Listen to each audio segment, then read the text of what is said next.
Hey, what's up everyone? I am Staff Sergeant Rajan Roy Nanku. I work at the Maintenance Operations Section at 2nd Maintenance Battalion. I also volunteer my time to be a creative designer as well as a workshop facilitator for the Centers for Adaptive Warfighting.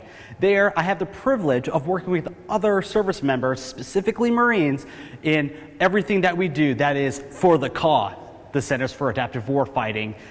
In the last 8 months, we've instructed and also certified service members and government employees in the courses that we provide, from design thinking to Scrum and other agile processes. So now we have a facilitator that is here to provide a presentation for you. Enjoy. Good morning, I'm Gunnery Smart. I'm the Deputy Director of the Centers for Adaptive Warfighting. Today I'm going to go over a quick couple modules on design thinking, some of the things that we talk about in the Warfighter-Centered design class. There's a ton of them, and it normally takes a full 5 days for us to get through all of our courses, and our design thinking specifically in WCD is 2 days. What you have right here is a preloaded or already staged mountain exercise. We call it the mountain because Marines, we like to run up and down, up and down mountains. No, it's called the mountain because there's a climb involved in taking us from a status quo to what we would shoot for as utopia. Someone once said, you can't be perfect, but if you shoot for perfection, you can achieve greatness. What it normally starts off as, you just see this blue line, and this blue line represents the status quo.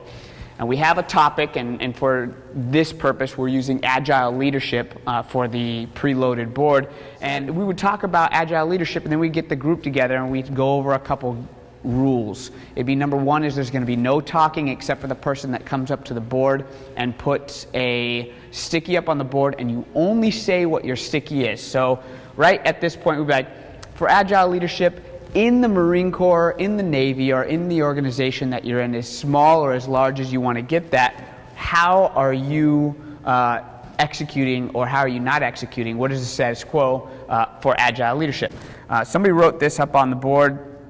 We had outdated policies, so they would walk up to the board. In essence, it would go like this: outdated policies. And then you would walk back to the group. And there's 15 to 20 people in the group, and they're doing this until this board is full. A lot of the time, a lot more information here. And then after a allotted amount of time goes by, you have 10, 15 minutes spent on status quo, what you do is you think about the utopia. What does the perfect Marine Corps look like? The perfect Navy look like? The perfect Air Force? The perfect small organization? You could talk about a shop. You could talk about a company, a battalion. It could be as large or as small of a scale as you want. We ask that you put yourself in a position to think wild. So are you God? Do you have $1 billion? Does everyone owe you a favor on the entire planet? What do you have? Unlimited resources. We have people move around so that way they're changing how comfortable they are, and they're adding things to the utopia. And we want you to be as outlandish as possible, because we're gonna aim for the moon, whether that's everybody makes the same amount of money in the Department of Defense. Everybody's a flattened organization. I mean, things that seem like they're crazy, but how do we get there? If everybody's working hard, if everybody's producing the same value, if everybody's doing the same mission and is capable of the same work, then maybe these things are possible. That's our utopia. That's perfection. In order to get to that, we start talking about what we call the climb. And the climb is the time that is the action spent from status quo to utopia. So how do you get there? In this part right here, even though it's been pre-staged, we have a couple of them that are in green. The reason that we did that was not for any purpose, because we want to keep it anonymous while people are doing this, so that way there's honesty. The biggest thing about being quiet and putting everything up is that honesty and transparency is happening, and people are putting up anything that they can think of, and nobody's shooting them down. We put some green ones up because from here, after you've built this entire board out, we're going to move to the next step. This board, now that you're looking at it, is a version of divergent thinking. Divergent thinking is as wild and outside the box ideas as you possibly can think. You're not trying to control them. It's quantity, quantity, quantity, as many, because even a bad idea can evolve. Somebody puts a bad idea up there, it triggers another person, they put a better idea, and little by little that evolves into something that's great. We got our topic from the SecNAS Vector 16 on agility, even though we were working this board last year, and you'll see what it's transpired to, we were able to closely relate it to the vector of the week.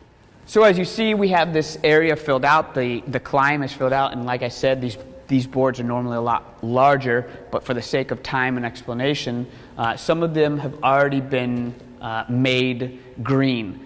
You would then take the information that you find in the climb and you want to cluster it. Now is not a time for quantitative. Now we're going to get into some qualitative, and that takes us into something called convergent thinking. And convergent thinking here is going to be in the shape of an affinity diagram, where all the members that have just brainstormed the first board are going to come back up, and they're going to take all the ones out of the first triangle of the climb, and they're going to cluster them into like subjects. So that clustering happens, and here what we did is we preloaded it again. It would normally not have these titles, but then the team would come up with titles. They'd have a consensus, put some titles up on the board, and since we did stage this, we have the green ones, which are matching those green ones, so that way you could see that everything from the middle was then brought over here. In essence, that previous board would be empty in the middle, and all the stickies would be here. Once you have all these loaded, and you could see that you have different ideas, you want to be able to, as an organization or as a team, recognize what areas you want to take action on. You want to know what's the most important, you want to know what's the most valuable, you want to know what's the easiest to get after. How do you do all that? How do you recognize that? And how can you do it fast? Because we're not in an institution where speed is not important. Speed is very important, and we want to be as effective and efficient as possible. So after we've done some clustering through affinity diagramming, we're going to move into something called a PICC chart. And we use a PICC chart to help a team decide what is the fastest way to do something, right? What is the fastest, what is the best, what is the most valuable, and we're going to get after it in terms of feasibility, in terms of impact. How do you get after that? And how do you get after it as a team quickly? So I'm going to show you how it will go. Now, if you're my audience, what I want you to do with me back at home is give me thumbs up and thumbs down based on the questions that I ask, right? So the first thing that we're going to do is we're going to put up a piece of tape up on this board, and this is going to represent an impact line, right? On the x-axis, you have impact. High being all the way to the right, low being all the way to the left. High, low. We're then going to take these right here, and we're going to put them across this board, and I'm going to ask you at home to vote with me whether you think one thing has a higher or lower impact than the one before. So the first sticky up on the board is evaluate current standards and policy. Remember, these are titles that came from the previous board. Does remote work technology have a higher impact or a lower impact than evaluating current standards? A lower impact. Does decentralized teamwork have a higher impact or a lower impact than remote work technology? We're going with higher impact. Does NCO PME enhancement have a higher impact or a lower impact than decentralized teamwork? A higher impact. How about, does it have a higher or lower than evaluating current standards and policies? It has a higher impact. All right? So now we've gone over this, and we're going to get, this would be a consensus across the board, right? So you'd have 15 people in the room, everybody would be voting up and down, and it's on like a 1, 2, 3 count. And it happens quick, so that way you're not worried about influencing each other's decisions. You're not waiting for the boss in the room to put his thumb up or thumb down, and then everybody copies him. In addition to that, we run at the Centers for Adaptive Warfighting all of our classes in civilian attire. That way, when people show up from different units and different commands and whatnot, nobody is being influenced by the highest rank in the room. People are simply being influenced by the best ideas that exist in the room. That greatly shapes how we go about our business, and then also makes collaboration a lot easier between units, commands, and enterprises following the events. After we've decided we have our impact on our x-axis figured out, then we're going to work on the y-axis, which is feasibility. And we're going to put that second line up on the board, where the top is easy, thumbs up, and the bottom is hard, thumbs down. We're going to vote on them. So we're going to start with the second one from the left, decentralized teamwork. Is it easier? Is the feasibility easier or harder than remote work technology? We're saying easier. So we're going to move it up one sticky above the one that was on the left. Evaluate current standards and policy.